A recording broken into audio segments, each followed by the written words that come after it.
Picture this.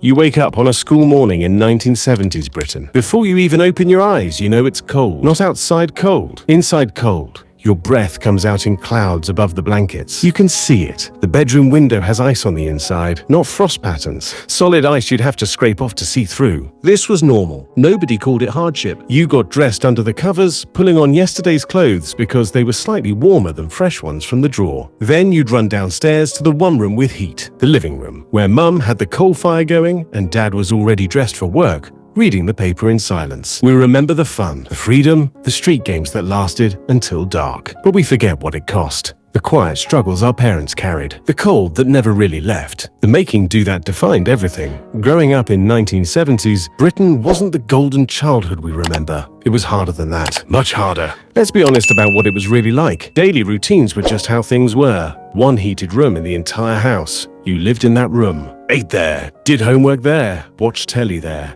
The rest of the house existed in permanent cold. Heavy jumpers indoors weren't a choice. They were survival. You wore them constantly, even at the dinner table. Parents moved through the house like soldiers, conserving resources. Dad checking the coal scuttle, calculating how long it would last. Mum turning off lights in empty rooms, her hand automatic on every switch. Money saved in pennies, not pounds. Children didn't notice most of it. The hardship was invisible because everyone lived the same way. Your mate's house was just as cold. Their mum counted pennies just like yours. The corner shop gave tick to every family on the street. Normal meant struggle. You didn't question it because there was nothing to compare it to. No social media showing other lives. No awareness that somewhere people lived differently. You didn't know it was hard because everyone you knew lived exactly the same way. Homes weren't built for comfort. Single glazing. Damp walls that never dried. Condensation running down windows all winter. Morning meant battle. Getting out of bed into freezing air. Dressing as fast as possible. Fingers clumsy with cold. The bathroom was Arctic. No heating, just cold tiles and your breath in clouds. You washed quickly if you washed at all. Central heating existed, but most families didn't have it. It was expensive. For posh people, you had a coal fire in one room and that was it. The family clustered there like refugees, drawn to the only warmth in the house. Dad in his chair, Mum knitting, kids on the floor doing homework inches from the fire. Warmth meant togetherness, but not by choice. By necessity, the house dictated how you lived. Cold bedrooms meant early bedtimes. Cold mornings meant rushing through routines. The building itself was an opponent you fought daily, and you lost more often than you won. Shopping wasn't casual. It was planning. Mum had a list. Every item calculated. Timing mattered because shops shut. Actually closed. No late night corner shops. No 24-hour anything. If you ran out, you went without until tomorrow. Fear of running out shaped everything. Tinned food dominated. Spam, corned beef, beans, peaches in syrup. Not because they were preferred, but because they lasted. Fresh food was expensive and spoiled quickly. Children ate the same meals on repeat. Mondays mince, Tuesdays sausages, Wednesdays fish fingers. Routine wasn't preference. It was economy. Treats felt special because they were rare. A bar of chocolate, a bottle of pop. Real luxuries, not everyday items. You severed them because you knew it might be weeks before the next one. Adults carried quiet tension, calculating constantly. Could we afford? Would it stretch? What if? Children remained unaware. Bellies full meant success. That was enough. Hand-me-downs weren't embarrassing. Everyone wore them. Your older brother's jumper, your cousin's coat.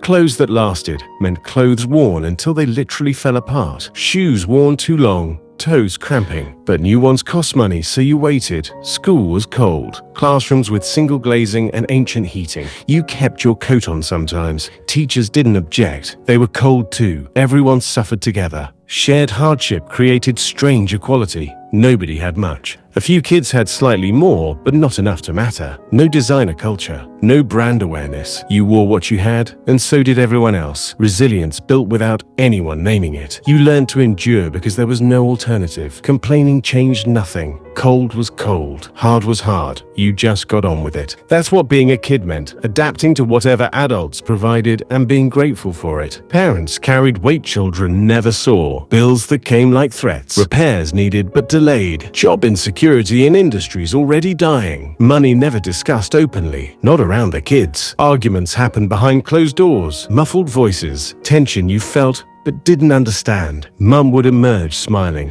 Dad would ruffle your hair. Everything fine. Children were shielded deliberately, protected from worry they couldn't fix. You thought life was stable because they worked hard to make it seem that way, but it wasn't. Redundancies happened. Strikes disrupted. Prices rose faster than wages. Your parents juggled constantly, robbing Peter to pay Paul, choosing between heating and food sometimes. You never knew because they never told you. What felt safe was actually sacrifice. Your childhood security was their sleepless nights, their constant calculation. They're going without, so you didn't have to. You remember warmth and safety. They remember fear and strain. Both true. Different perspectives of the same hard life. Neighbors helped without discussion. Your mum borrowed sugar. Mrs. Next Door borrowed milk. Nobody tracked debts. It evened out eventually. Tools shared freely. Lawnmowers, ladders. You asked and received without ceremony. Food appeared when someone struggled. A casserole. Extra vegetables from the garden. No explanation needed. Everyone understood hard times.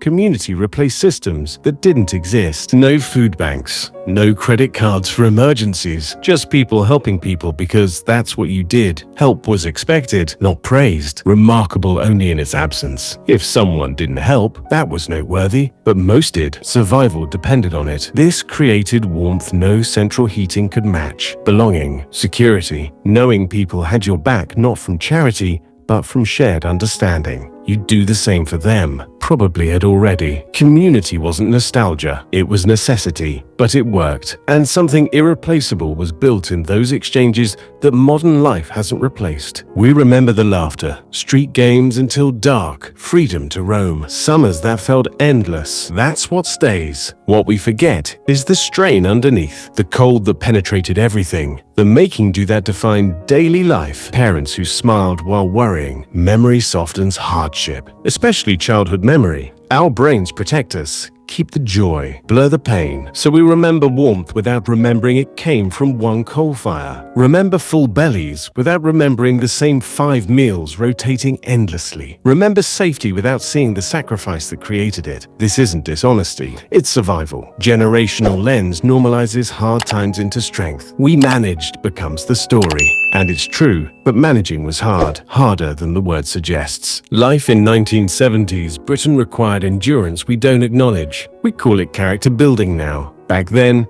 it was just Tuesday. It wasn't easy, it wasn't comfortable, but it shaped who we became. The resilience, the gratitude for small things, the understanding that comfort isn't guaranteed. We learned to endure without naming it endurance, to share without calling it sacrifice, to be grateful without knowing we had less than we deserved. Does that make it good? Not necessarily. Hard times build character, but they also leave scars. The cold, the worry, the going without. Those were real. We survived them, even thrived sometimes. But let's not pretend it wasn't hard. Growing up in 1970s Britain meant living with less.